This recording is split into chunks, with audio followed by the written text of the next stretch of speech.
Hello everyone, welcome to the first official episode of Pokemalgam. Yay! So every so often I do streams where I use my magical Photoshop, except it's paint.net wizardry, to take two Pokemon sprites and combine them together like some sort of strange alchemist. And I figured why not post these on YouTube as sort of a time-lapse thing. I tested out this thing with the Pokemon Fusion video that you might have seen at first, and there was a pretty positive response, so why not make it into a running thing for every time I do a stream, because it's super fun. If you want to see me do these live, you can follow me on Twitch at Soggo Show. And yeah, let's get a move on. So I did 7 of these this stream, and the first of the combinations was a North and Diglett. One thing that surprised me that I always forget about this is that the little red spots on a North are not the eyes, it's actually the things on the side, so I decided to incorporate that into it by first trying to put the eyes on the side, and then put the red markings on top of it as sort of a fake eyeball thing. A pretty simple one to start the stream off, and it was a good time. We all had fun with it. Also, after doing this I realized that he looked eerily similar to Sid the Sloth, so there's a little comparison. If you want to pause right there, then that's what you can do. And yeah, that was my first one. Pretty simple. A lot of them are a lot more complex, but hey, good to start simple. Coming up next, we have the mixture of Pikachu and Sandile. This one was fun. At first I was like, hey, let's just color Sandile in Pikachu's colors, see how it looks, make the belly red, it'll look great. And I thought it was a really nice recolor. I even gave him Pikachu's tail for good measure. Then I decided to make it just look kind of creepy and just put Pikachu's head on there. It didn't look like it fit there at all. Like, period. It looked kind of scary, like something you'd see out of a horror movie, but you know what? Sometimes that's just what you do in alchemy. You make things that are spooky and scary. And isn't that what's great? The next combination was actually donated for by the mightiest of Carps. They were just asking for a Magikarp with anything, and as luck would have it, RNG gave me Jirachi, the legendary wish Pokemon, and might I say, my wish got granted. At first, I just did a recolor of Jirachi with the colors of Magikarp, and as it usually is, it looked great. But then I noticed that the whiskers on Magikarp kind of looked like the weird sash thing that's going out of Jirachi, so I made that happen. After that, I figured that wasn't quite enough to make it work, so I did this little fin move here, where I made this Jirachi into a wonderful mermaid. And then after that, I put the crown on top of Magikarp on top of Jirachi's head, after failing to put the eye in the center and make it look good.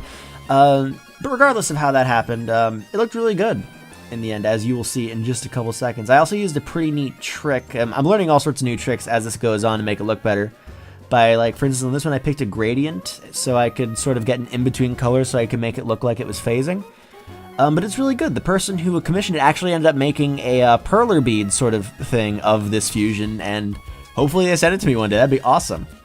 Coming up next, the RNG gave me Glameow and Ammonite. All hail Lord Helix and all hail cats, I guess. That's how it goes, right? That's pretty much how it goes. The first thing I did was put eyes on Glameow, and then I realized we're going straight, oh, what's this? And what is this? That's really all you can ask at this point.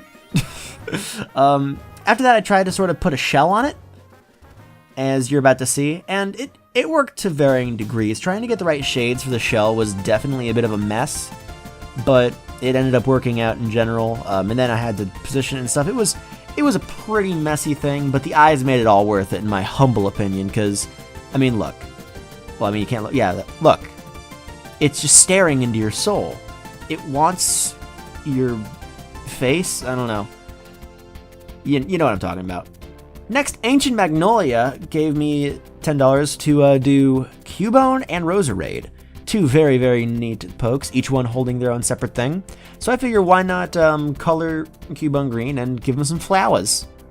And so that's what I did. I didn't really change the color on the flowers, didn't really need to. I did sort of change the toenail polish and the eyeliner on Cubone, which I thought was a nice touch. And then on top of it, I was like, you know what, we need something to have a bit more Cubone, so I just had bones sticking out of it, because, you know, sometimes you just get a handful of roses, handful of violets, and there's just a bone in there. I don't know, maybe I just got caught with somebody who just gives me bones in their flowers. This is good improvisational comedy. The final one is a mix of Vaporeon and anybody. And as luck would have it, I got Houndoom. And this would lead to what the stream ended up calling Soggy Doggy, which I think is probably the best name ever. The first thing I did is I wanted to make Houndoom blue, which makes sense, because blue's my favorite color. Got a bit of experience with the shadows, added some fins on so it looked nice. And then after that, began what was kind of the bane of my existence. I'm not sure when it's going to come up in this part. Yeah, here's where it's coming, putting on the tail. So, the thing about putting on the tail is that Vaporeon's in a bunch of different weird positions here. And I was just kind of doing my best to try to make it work. Eventually I used the one from the black sprite, which is the one on top, while Emerald was the one I was using otherwise. And then came the big challenge. I decided I was going to try to put the spines from Vaporeon's back onto Houndoom. Or, I guess, Soggy Doggy.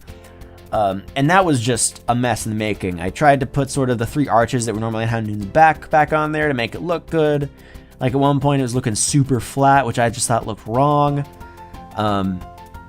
Eventually it took time, but I eventually realized that the ridges on Vaporeon's backs were kind of bumpy, so I had to incorporate that into it, and sort of trying to replicate that was a bit of a mess, especially since I tried to do the bone coloring, and in the end, I think it looked pretty good. Everyone seemed to really love it and think it looked really dang nice. After all, you are your own worst critic, though, so I was just all like, oh, it could be better. And as you can see by this, I took a lot of time trying to figure out just how to make it do. In the end, I think I came up with something pretty good. I mean, everyone really liked Soggy Doggy, so clearly I did something right. And Houndoom's one of my favorite dudes, and I think the fins and the tail really added to the whole aesthetic of it. And yeah, that's him. Soggy Doggy, the one, the only. He's bigger, he's badder. Ladies and gentlemen, he's the best. And thank you all for watching this episode, this opening episode of Pokemalgam. Hopefully you guys are down for seeing some more. If so, leave in the comments if you want more. Also, if you like the sort of vocal presentation of it where I just sort of off-the-cuff improv it, then let me know in the comments that too. And finally, just for the sake of discussing in the comments, which fusion was your favorite out of this bunch?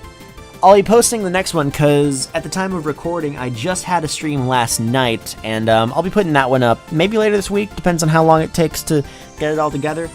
But regardless, it was a really good time, and I hope that you all enjoyed watching. Catch you guys next time.